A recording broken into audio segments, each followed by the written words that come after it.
Good evening all the viewers. आज का lecture एक खास प्रश्न के संदर्भ में है और उसको आप स्पेशल लेक्चर भी समझ सकते हैं, खास करके अधिवक्ता बंधु के लिए और विधि पदाधिकारी जुडिशियल ऑफिसर के लिए। हालांकि सवाल करने वाले खुद विधि व्यवसाय से नहीं हैं, लेकिन आर्बिट्रेशन करते हैं तो विधि व्यवसाय से जुड़ गए हैं। इनका नाम है सुरेश शर्मा, रिटायर्ड इंजीनियर हैं और ये बराबर प्रश्न पूछते हैं और बहुत टेक्निकल प्रश्न पूछते हैं। तो इनका प्रश्न जो है वो एडिशन ऑफ पार्टी से संदर्भ में है, सीपीसी से रिलेटेड प्रश्न है और उन्होंने डिटेल लिखा है। सबसे पहले हम उनका प्रश्न पढ़ते हैं। आज हम कोशिश करेंगे, बहुत दिन से उनका प्रश्न पेंडिंग है, समयाभाव के कारण जवाब नहीं दिए, कोशिश करेंगे कि उसको हम पूरा एक्सप्लेन करें।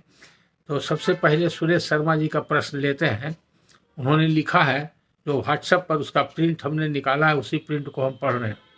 Sir, one of several plaintiffs dies, one of the surviving plaintiff prays the court for substitution of legal representative of deceased plaintiff, demised plaintiff on affidavit, mind it not the legal representative, whether court can act upon such application and substitute the legal representative। इनका कहने का तात्पर्य है कि one of several plaintiffs है, one of the surviving plaintiffs prays the court for substitution of LR of demise plaintiff, माने एक से ज़्यादा प्लेंटिफ हैं किसी सूट में, वादीगण हैं, उसमें से एक मर गए, तो जो जिंदा बचे हुए हैं वो मरे हुए प्लेंटिफ माने जो मर गए हैं वादी, उनके जगह पर उनके वारसान को, उनके उत्तराधिकारी को सब्स्टिट्यूट करने के लिए, यानी कि प्रतिस्थापित करने के लिए, इसको कायम मुकाम उर्दू में बोलते हैं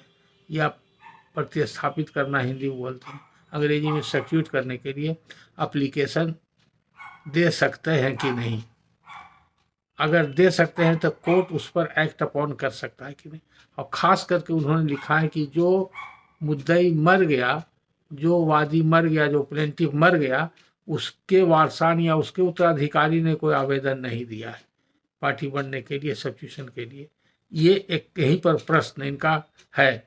और उसके बाद वो फिर लिखते हैं, my feeling is that substitution application should necessarily be filed only and only by the LR on affidavit, none else.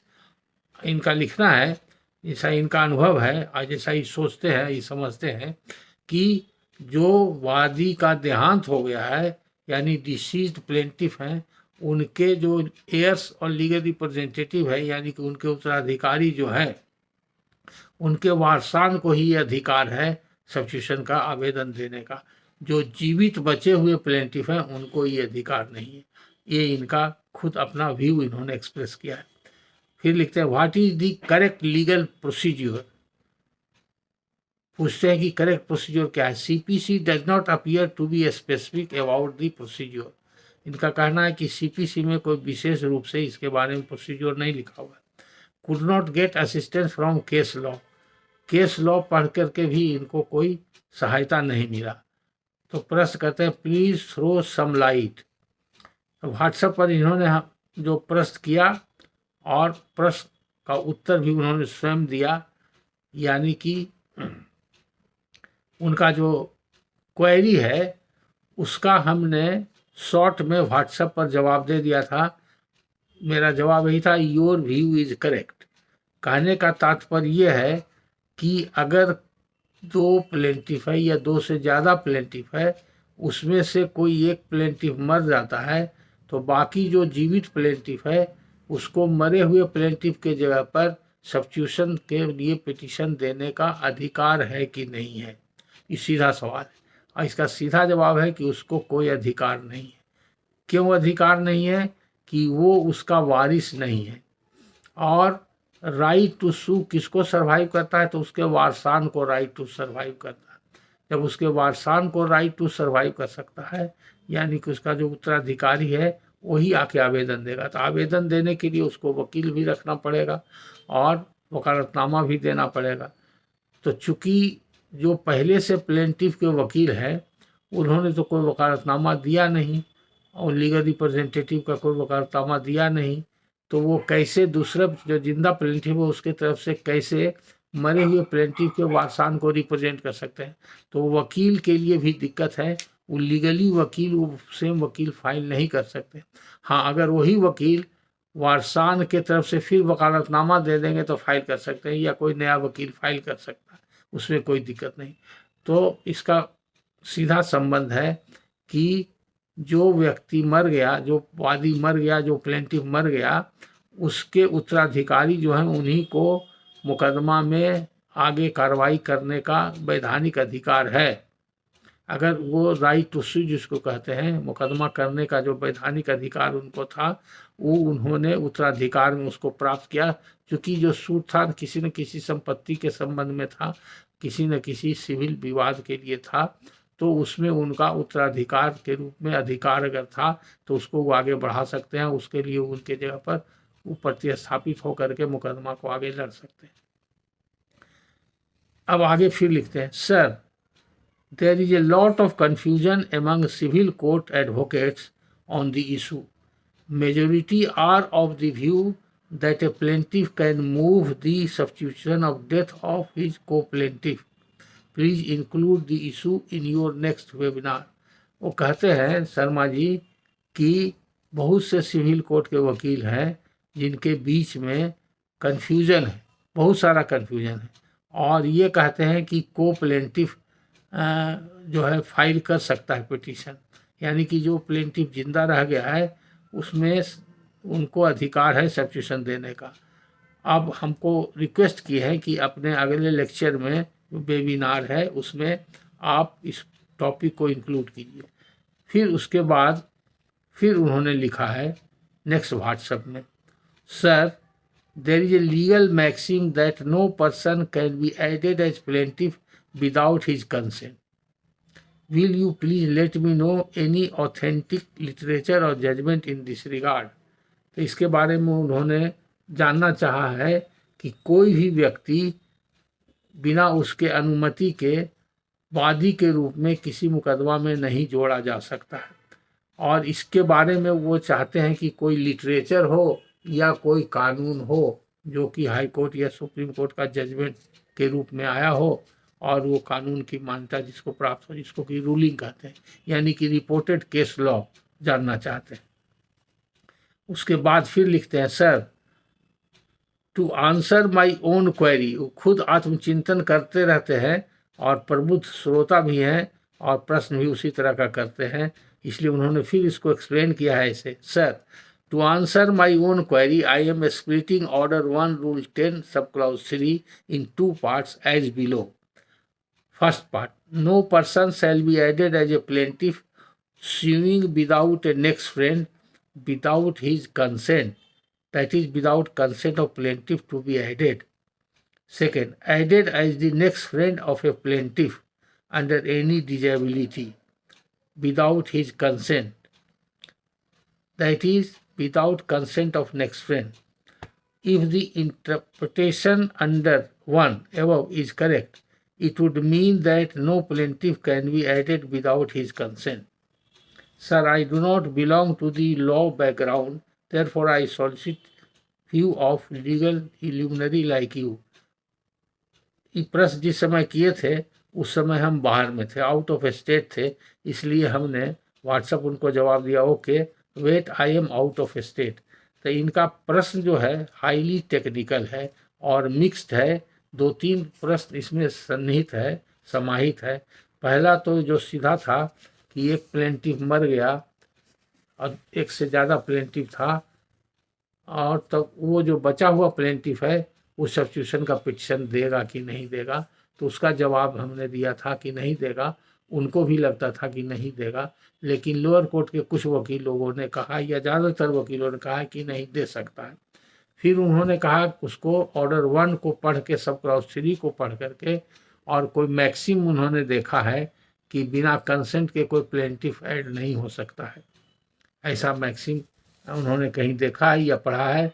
लिखते हैं that there is a legal maxim that no person can be added as plaintiff without his consent.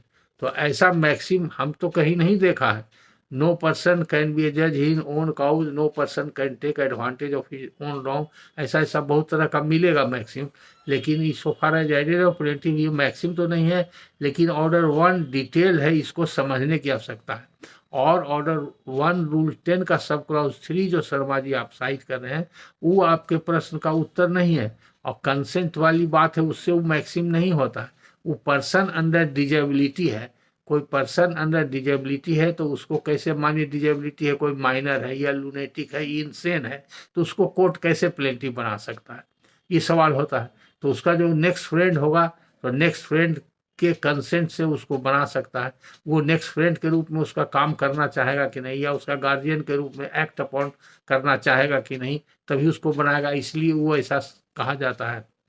अब रही बात कि जो आदमी legal disability में है स्वयं, तो वो आदमी कैसे देगा कंसेंट? जो माइनर है वो खुद कंसेंट नहीं दे सकता है, जो लूनेटिक है या इंसेन है, अनसाउंड माइंड का है, वो खुद कंसेंट नहीं दे सकता है। तो कंसेंट जब भी होगा तो उसका नेक्स्ट फ्रेंड का या गार्जियन का होगा।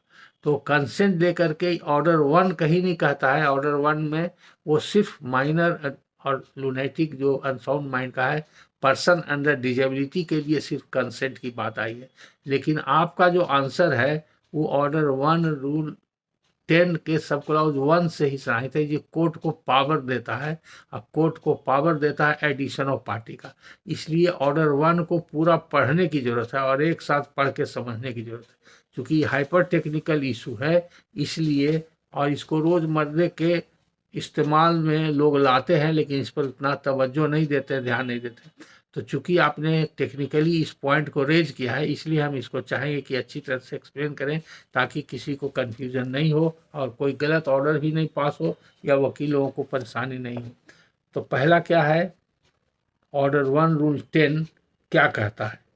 ऑर्डर 1 रूल 10 कहता है sub clause 1, suit in name of wrong plaintiff. अगर कोई सूट है उसमें जो प्लेंटिफ है उसका नाम गलत है, यानी कि उसको प्लेंटिफ जो बना है उसको प्लेंटिफ नहीं होना चाहिए था, या जो प्लेंटिफ बना है उसका नाम कुछ और है और किसी नाम से वो दायर कर दिया है, तो दोनों सेंस में इसको लिया जा सकता है। तब कोर्ट को क्या जुरिडिक्शन है और क्या प्रोसीजर है, ये लिखा हुआ है। तो हम इसको पढ़ते हैं। Order 1 rule 10 sub clause 1, where a suit has been instituted in the name of the wrong person as plaintiff। इसका सीधा माने हुआ in the name of wrong person as plaintiff.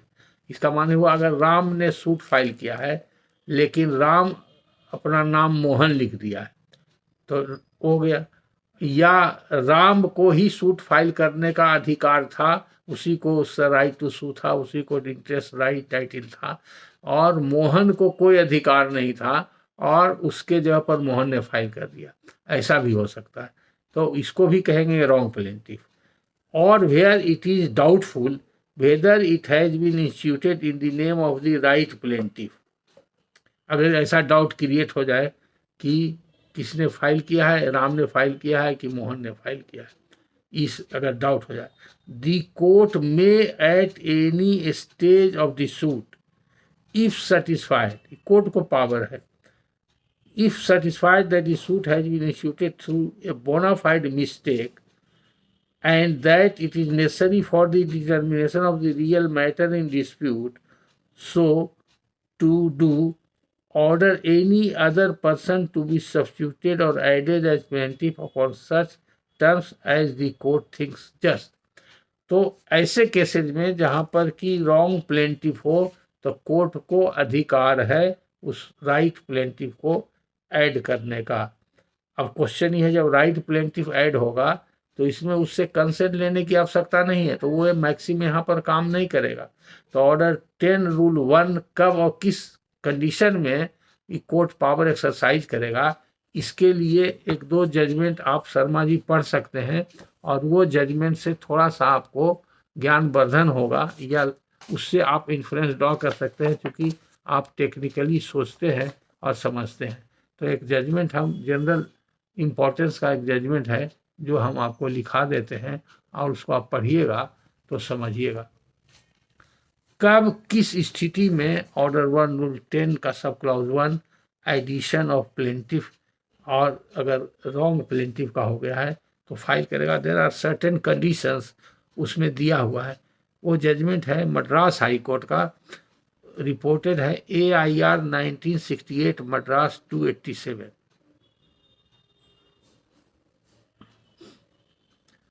फिर दूसरा जजमेंट आपको मिलेगा नेसेसरी पार्टी और प्रॉपर पार्टी का कौन है, किसको ऐड करना है, इसी संदर्भ में मिलेगा। वो जजमेंट आपको मिलेगा सावित्री देवी वर्सेस डिस्ट्रिक्ट जज, AIR 1963 सुप्रीम कोर्ट 786। फिर तीसरा जजमेंट आप मिलेगा, उसमें सुप्रीम कोर्ट तक मैटर गया था, हाई कोर्ट ने एडिशन अलाउ कर दिया था और सुप्रीम कोर्ट ने उस ऑर्डर को सेट असाइड कर दिया था। तो 3 डिफरेंट सिचुएशन का केस लॉ हम दे रहे हैं। ये तीनों को पढ़ने के बाद शायद आपको जो आप जानना चाहते हैं, आपका जो क्वेरी है वो सेटिस्फाइड हो जाए। और इसके लिए आपको तीसरा जजमेंट हम दे रहे हैं, वो है AIR 1967 सुप्रीम कोर्ट 278। इसमें फैक्ट्स था कि addition of party high court ने अलाउ कर दिया था, बाद में सुप्रीम कोर्ट ने उसको सेटिस्फाइड कर दिया। उसमें भी कंसेंट वगैरह की बात आई थी। तो जिस कंटेक्स्ट में ऑर्डर 1 रूल 10 का सब क्लॉज 1 है, उसी कंटेक्स्ट में इस जजमेंट को पढ़ा गया है और इस जजमेंट को देखा जाएगा तो आपको शायद जो आपका क्वेरी है उसका आपका कंप्लीट आंसर मिल जाए, ऐसा हम समझते हैं। या कम से कम ये पता चल जाएगा कि किस सिचुएशन में court addition of party allow कर सकता है। और जहाँ तक कंसेंट के सवाल है, तो कंसेंट के सवाल है, ये तो जनरल प्रिंसिपल है, वो मैक्सिम नहीं है। वो आर्टिकल 21 ऑफ द कॉन्स्टिट्यूशन है जो पर्सनल लिबर्टी है। फंडामेंटल आर्टिकल में बहुत सारा आर्टिकल है, उसी में आर्टिकल 21 भी है जिसमें पर्सनल लिबर्टी का बात है। तो ये मेरा ये पर्सनल लिबर्टी है, किसी भी इंडिविजुअल का ये पर्सनल लिबर्टी है कि हम किस पर मुकदमा करें या ना करें। ये हमारा इच्छा है। हमको कोई court, high court, supreme court, lower court, कोई कोर्ट कैसे कंप्लेंट कर सकता है कि आप प्लेंटिफ बन जाइए? नहीं कर सकता। तो उसके अपवाद स्वरूप ऑर्डर 1 रूल 10 आया है कि किस कंडीशन में कर सकता है, जो मद्रास हाई कोर्ट ने पूरा डील किया है और 2 जजमेंट में सुप्रीम कोर्ट ने उस संदर्भ में डिस्कस किया है। तो हो सकता है कि और भी इस संदर्भ में डायरेक्ट कोई जजमेंट हो, आप अगर हंट आउट कीजिएगा तब मिल जाएगा। अभी जो हमारे पास अवेलेबल था वो जजमेंट हम आपको क्विक रेफरेंस के लिए दे दिए हैं और आप उसको पढ़ लीजिए। पढ़ने के बाद अगर फिर आपको कोई क्वेरी हो, उस जजमेंट से कुछ समझ में आता हो या अदरवाइज समझ में आता हो, तो फिर दूसरा प्रश्न आप कर सकते हैं, तो हम फिर दूसरे लेक्चर में उसको क्लारीफाई करेंगे। लेकिन मेरा जहाँ तक सवाल है, ये मैक्सिम कहीं नहीं है कि उसके कंसेंट से प्लेंटिफ के लिए माने no court shall compel any person to become a plaintiff. Court को कहीं पावर है नहीं, तो पर्सनल लिबर्टी है। अब कंसेंट क्या जाओ, कोर्ट क्यों हमको कहेगा? कोई ऐसा प्रावधान नहीं है CPC में या किसी लॉ में, कॉन्स्टिट्यूशन में, कि कोर्ट किसी व्यक्ति को कहे कि आप प्लेंटिफ बन जाइए। हाँ, अगर कोई व्यक्ति प्लेंटिफ बनना चाहता है और वो कोई गलती कर दिया है, रॉन्ग नेम में फाइल कर दिया है, वो सब हो गया है, ऑर्डर 1 रूल 8 के दायरे में अगर आता है, तब कोर्ट है जो गलत नाम को काट करके हटा सकता है। क्योंकि आगे पढ़ेंगे ऑर्डर 1 में, तो उसमें नाम हटाने का भी, स्ट्राइक आउट करने का भी मिलेगा सब क्लाउज 2 में। तो 3-4 क्लाउजेज है ऑर्डर 1 में, ऑर्डर 1 रूल 10 में, सबको एक साथ पढ़ने और समझने की आवश्यकता। लेकिन जहाँ तक सवाल है, किसी भी प्रोसीडिंग में, कहीं भी किसी भी प्रकार के सूट में या किसी प्रकार के रिट प्रोसीडिंग में या बिना कोई प्रोसीडिंग के कोई डायरेक्शन या ऑर्डर कोई कोर्ट नहीं दे सकता है किसी एक इंडिविजुअल को कि आप प्लेंटिफ बन जाइए। ऐसा कुछ नहीं। जब कोई डिफेंडेंट बनता है किसी सूट में या रेस्पोंडेंट बनता है किसी अपील में या रिट में रेस्पोंडेंट बनता है, तो अप्लेंट या प्लेंटिफ या पिटिशनर के प्रेयर अलाउ होने पर जो अपोजिट पार्टी है या रिस्पोंडेंट है या डिफेंडेंट है उसको कोर्ट डायरेक्शन देती है, अकॉर्डिंगली डिग्री पास करती है, जजमेंट पास करता है या ऑर्डर उससे डायरेक्शन इशू करता है, उस कंडीशन में होता है। ऐसे प्लेन एंड सिंपल कहीं भी अप्लाई नहीं किया सकता है कि किसी एक इंडिविजुअल को प्लेंटिफ बनने के लिए कोई कोर्ट कंपेल करेगा, ऐसा कोई सिचुएशन हो ही नहीं सकता है कि कहे कि आप कोई कोर्ट कह दे किसी इंडिविजुअल, मान लीजिए कि राम है, राम को कहे कि तुम जाकर के श्याम के अगेंस्ट में केस फाइल कर दो या अमुक व्यक्ति के अगेंस्ट में केस फाइल कर दो, तुम प्लेंटिफ बन जाओ। किसी को केस फाइल करने के लिए कंपेल नहीं किया जा सकता। ये तो पर्सनल लिबर्टी से, कॉन्स्टिट्यूशनल राइट से ही समझ में आता है, फंडामेंटल राइट से ही समझ में आता है। वहाँ से ही अगर कहीं पर मैक्सिम लिखा हुआ मिला हो, किस कंटेक्स्ट में मिला हो, तो आप उसको कोरिलेट कर सकते हैं। लेकिन हमको ऐसा लिखा हुआ कोई मैक्सिम मिला नहीं है, और अगर ऐसा है तो उसके अपवाद स्वरूप ऑर्डर 1 रूल 10 आता है। अगर नेम ऑफ रॉन्ग प्लेंटिफ है तो यहाँ पर कोर्ट को अधिकार है, तो करेक्ट प्लेंटिफ को तो नाम बदल देगा, लेकिन उस समय तो उसका बकाया जिस समय ऑर्डर पास करेगा तो जिसका करेक्ट, जैसे राम ने मोहन के नाम से फाइल कर दिया और मोहन का नाम चेंज कर दिया कोर्ट ने, तो मोहन का तो वकालतनामा है नहीं, तो फिर उसके लिए प्रॉपर डायरेक्शन होगा वकालत। तो नाम चेंज करने से ही वो प्लेंटिफ तो माना नहीं जाएगा, ये अलग एस्पेक्ट है। अगर वो आकर के दस्खत नहीं करेगा, प्लेंटिफ बना दिया गया, ये माना जाएगा वो दस्खत नहीं करेगा। प्लीडिंग है तो प्लीडिंग पर दस्खत नहीं करेगा, वेरिफिकेशन है वेरिफिकेशन पर दस्खत नहीं करेगा, या एफिडेविट है एफिडेविट पर दस्खत नहीं करेगा, या वकालतनामा है उस पर दस्खत नहीं करेगा, तो कैसे उसको प्लेंटिफ माना जाएगा? नहीं माना जाएगा। तो इसलिए सिर्फ एक पॉइंट को पकड़ करके और उसका माने निकालना ऐसा पॉसिबल नहीं है।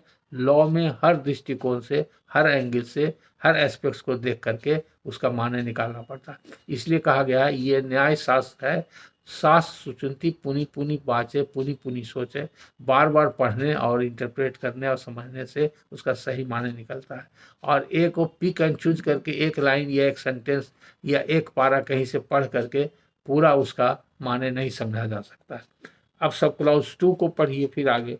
सब क्लॉज 2 कहता है order 1 rule 10 sub clause 2, court में स्ट्राइक आउट और ऐड पार्टीज। ये कोर्ट को पावर है कि नाम हटा देने का, पार्टी जोड़ने का।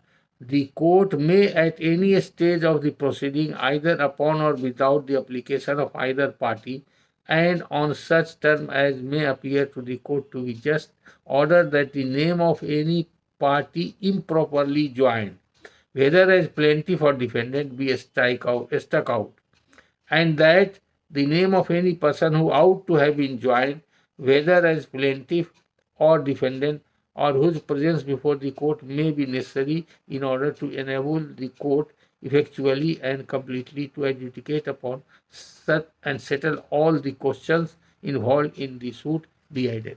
तो किस पर्पस से वो नाम हटाएगा, किस पर्पस से नाम जोड़ेगा, ये भी लिखा हुआ है। अगर कंप्लीट एडजुडिकेशन के लिए जरूरी है, इसी के अंतर्गत जो इंटरवेनर का पिटिशन हम लोग देते हैं ऑर्डर 1 रूल 10 में, इसी में देते हैं। कोई व्यक्ति कहता है कि जो सूट ए ने बी के विरुद्ध सूट लाया है और सी उसमें आके दखल करता है, इंटरवीन करता है, कहता है नहीं प्रॉपर्टी में मेरा इंटरेस्ट है, हमको पार्टी नहीं बना है, हम नेसेसरी पार्टी हैं, हमारे एब्सेंस में मुकदमा नहीं चल सकता है, अगर कुछ होगा ऑर्डर करेगा तो हमारा इंटरेस्ट इसमें इन्वॉल्व है, हमको ही पार्टी बनाया जाए, तो उसको इंटरवेंशन अलाउ करता है। तो वहाँ उस समय वो इंटरवीन करेगा तो डिफेंडेंट बन जाएगा। अगर कोई प्लेंटिफ पहले से है तो दूसरा व्यक्ति आगे ही कह सकता है कि प्लेंटिफ को ही वो पूरा प्रॉपर्टी नहीं है, उसमें मेरा भी कुछ शेयर है और हम भी अफेक्टेड हो जाएंगे, इसलिए हमको भी एज ए को प्लेंटिफ बना दिया जाए। तो addition of party as a plaintiff भी हो सकता है, addition of party as a defendant भी हो सकता है। तो यहाँ पर ही कंसेंट का सवाल नहीं होता है, यहाँ पर वो सर्टेन कंडीशंस में कोर्ट को पावर दिया गया है, और अगर वो समझेगा कोर्ट को कि जस्ट है, ये जरूरी है और नेसेसरी है एडजुडिकेशन, कंप्लीट एडजुडिकेशन के लिए, to settle all the questions involve in the suit, तो चाहे प्लेंटिफ में जोड़ सकता है या डिफेंडेंट भी जोड़ सकता है, या किसी का नाम गलत जुटा हुआ है या डिफेंडेंट कोई गलत बन गया है तो डिफेंडेंट को वहाँ से हटा दे सकता है कि काट दिया जाए, गलती से डिफेंडेंट बन गया, या कोई प्लेंटिफ बन गया है तो प्लेंटिफ का नाम भी हटा दिया जा सकता है। अब सब क्लॉज 3 जहाँ पर कंसेंट की बात आती है, सब क्लॉज 3 कहता है no person shall be added as plaintiff suing without a next friend or as the next friend of a plaintiff under any disability without his consent। तो ये कहता है नेक्स्ट फ्रेंड की बात तभी आती है जब पर्सन अंडर डिजेबिलिटी है। तो इसका दो पार्ट है, और के पहले no person shall be added a plaintiff suing without a next friend. अगर ये जनरल रहता, ब्लैंकेट रहता फॉर एवरी प्लेंटिफ, तब ये मैक्सिम इससे आप डिड्यूस कर सकते थे शर्मा जी सब क्लाउज 3 से, जो आप कहते हैं कि सब क्लाउज 3 से ही वो मैक्सिम निकलता है, और ऐसा नहीं है। यहाँ पर ये वर्ड नेक्स्ट फ्रेंड क्यों लिखा हुआ है? हर प्लेंटिफ के लिए नेक्स्ट फ्रेंड का जरूरत नहीं है, और प्लेंटिफ खुद अगर मेजर है, प्लेंटिफ है, कॉम्पिटेंट है, डिजेबिलिटी से सफ़र नहीं कर रहा है, तो डायरेक्ट सूट फाइल कर सकता है। तो जो कॉम्पिटेंट है सूट फाइल करने के लिए, तो उसको एज ए प्लेंटिफ अगर कोर्ट ऑर्डर 1 रूल 10 के सब क्लाउज 1 और सब क्लाउज 2 के एस्पेक्ट्स को देखते हुए, किसी दो एस्पेक्ट्स के अनुसार, किसी दो कंडीशंस में अगर वो समझता है कि अमुक व्यक्ति को प्लेंटिफ के रूप में ऐड कर देना चाहिए, तो ऐड करने का नेक्स्ट फ्रेंड का वहाँ पर कोई सवाल ही नहीं होता है। हाँ, अगर उसको ऐड करने के समय में ये पता चलेगा कि अंडर डिजेबिलिटी है जिसको प्लेंटिफ में वो ऐड करना चाहता है कोर्ट, तब वो कहेगा कि उसका नेक्स्ट फ्रेंड के थ्रू नेक्स्ट फ्रेंड, और नेक्स्ट फ्रेंड से उससे कंसेंट देगा, तो सब लिख देगा सब्जेक्ट टू दी कंसेंट। अगर नेक्स्ट फ्रेंड कंसेंट दे दिया, कंसेंट पहले से ले ले, प्री रिक्विजिट कंडीशन नहीं है, वो तो एडिशन ऑफ पार्टी हो जाएगा और उसको जानकारी होगी तो वो आ जाएगा, इसका माने उसका कंसेंट है। और अगर उसका कंसेंट नहीं है तो प्रॉपर रिप्रेजेंटेशन है। कोर्ट अगर मान लीजिए पर्सन जो डिजेबिलिटी में उसको ऐड भी कर दिया, तो उसका नेक्स्ट फ्रेंड तो आया नहीं, वकालतनामा तो जो उसका नेक्स्ट फ्रेंड है वो देगा, या उसका जो गार्जियन है वो देगा। तो नहीं देगा तो उसका प्रॉपर रिप्रेजेंटेशन हुआ नहीं, तो उसका एडिशन से वो एडिशन माना ही नहीं जाएगा। लीगली एडिशन टेनेबल भी नहीं है, ना वो एक्सेप्टेबल है, तो उसको रिप्रेजेंट कौन करेगा? उसके बिहाफ में वकालतनामा कौन देगा और कौन उसको रिप्रेजेंट करेगा? तो नेक्स्ट फ्रेंड, इसीलिए यहाँ पर वर्ड दिया हुआ है no person shall be added a plaintiff suing without a next friend. और दूसरा, और as the next friend of a plaintiff under any disability without his consent. तो इससे क्लियर होता है कि नेक्स्ट फ्रेंड है प्लेंटिफ का, वो कौन? Plaintiff under any disability. तो ये डिजेबिलिटी के लिए ही आया है, और डिजेबिलिटी में अगर कोई है तभी ये कंसेंट की बात आया है, जनरल पर्सन के लिए नहीं है, किसी भी पर्सन के लिए नहीं है। और इससे वो मैक्सिम जो आप कहते हैं इससे नहीं इमेनेट करता है, नहीं जनरेट होता है कि no person can be added as a plaintiff without his consent, ऐसा इससे नहीं होता। It is specially in respect of a person under disability if next friend is required to sue that person, either representative on his behalf or to be sued against him. In both conditions, either as a plaintiff or as a defendant, presence of next friend is essential. इस condition में दिया हुआ है। अब sub clause 4 क्या कहता है? Where defendant added plaintiff to be added. Where a defendant is added, the plaintiff shall, unless the court otherwise directs, be amended in such manner as may be necessary, and amended copies of the summons and of the plaintiff shall be served on the new defendant, and if the court thinks fit, on the original defendant. तो जैसे ही add होगा तो amendment, कुछ भी addition होता है या subtraction होता है, it amounts to amendment. Addition of party amounts to also an amendment. अगर मान लीजिए हम डिफेंडेंट बनाते हैं, उसके बारे में पहले से कोई स्टेटमेंट प्लेंट में नहीं है, तो जरूरी है कुछ न कुछ क्यों उसको डिफेंडेंट बना रहे हैं, उसके अगेंस्ट में कोई रिलीफ मांग रहे हैं कि नहीं मांग रहे हैं। तो इसलिए यहाँ पर लिख दिया गया, अमेंड करने का अधिकार दे दिया गया और अमेंडमेंट का प्रोविजन बढ़ा दिया गया। जब अमेंड हो गया तो एक तरह से वो न्यू प्लेंट हो गया, और उस डिफेंडेंट के अगेंस्ट में वो माना जाएगा कि जिस दिन वो अमेंडमेंट हुआ और जिस दिन ऐड हुआ उसी दिन उसके अगेंस्ट में सूट फाइल हुआ है, तो उसको तो जाएगा ही, सम्मन जाएगा ही जाएगा। और अमेंडेड कॉपी है सम्मन shall be served on the new defendant, and if the court thinks it fit, on the original defendant को भी amended plaint की कॉपी दिया जाएगा, कोर्ट कहेगा देने के लिए। फिर सब क्लाउज 5 कहता है subject to the provision of the Indian Limitation Act 1877 section 22, the proceeding as against any person added as defendant shall be deemed to have begun only on the service of the summons. तो ये limitation act में प्रावधान है कि वो जब added हो जाएगा नया डिफेंडेंट तो प्रोसीडिंग उसके अगेंस्ट से कब माना जाएगा कि कब इंस्टीट्यूट हुआ, तो सेक्शन 22 के बारे में इसमें रेफरेंस है लिमिटेशन एक्ट में। तो पूरा पढ़ने से शर्मा जी, अगर ऑर्डर 1 रूल 10 को हम पूरा पढ़ते हैं तो कहीं पढ़ने से वो मैक्सिम के बारे में नहीं पता चलता है। और दूसरा जो है ये कि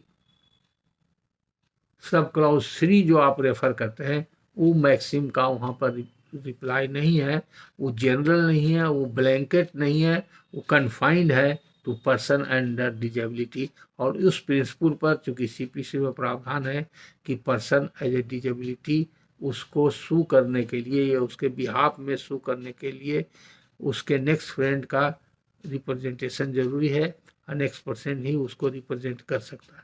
तो आपका प्रश्न का डिस्कशन के हिसाब से जो आंसर हो जाता है, और सिर्फ आपके जानकारी के लिए और क्वेरी को समाधान के लिए हमने 3 जजमेंट दिया है। हो सकता है आपको जजमेंट पढ़ने के बारे में पूरा पढ़ने के बाद आपको जो सेटिस्फैक्शन हो जाए। अगर सेटिस्फैक्शन नहीं हुआ तो कोई डायरेक्ट उसमें कोई क्वेश्चन इन्वॉल्व अगर फिर आप समझते हैं कि है उस जजमेंट से भी कोई क्वेश्चन एराइज करता है तो फिर आप पूछ सकते हैं या खुद उसको हंट आउट करके खोज सकते हैं। तो आज का ये स्पेशल टॉपिक ऑर्डर 1 रूल 10 पर है, सीपीसी का एडिशन ऑफ पार्टी और striking out of party from any suit by order of the court under different condition and circumstances as prescribed in the CPC. तो आज का लेक्चर शॉर्ट लेक्चर है, चूँकि छूट गया था ये प्रश्न इसलिए यहीं पर हम इसको समाप्त करते हैं। फिर अगले वीडियो में और बहुत सारा प्रश्न इस बीच में आ गए हैं, उस सब का हम समाधान अगले वीडियो में करेंगे। धन्यवाद।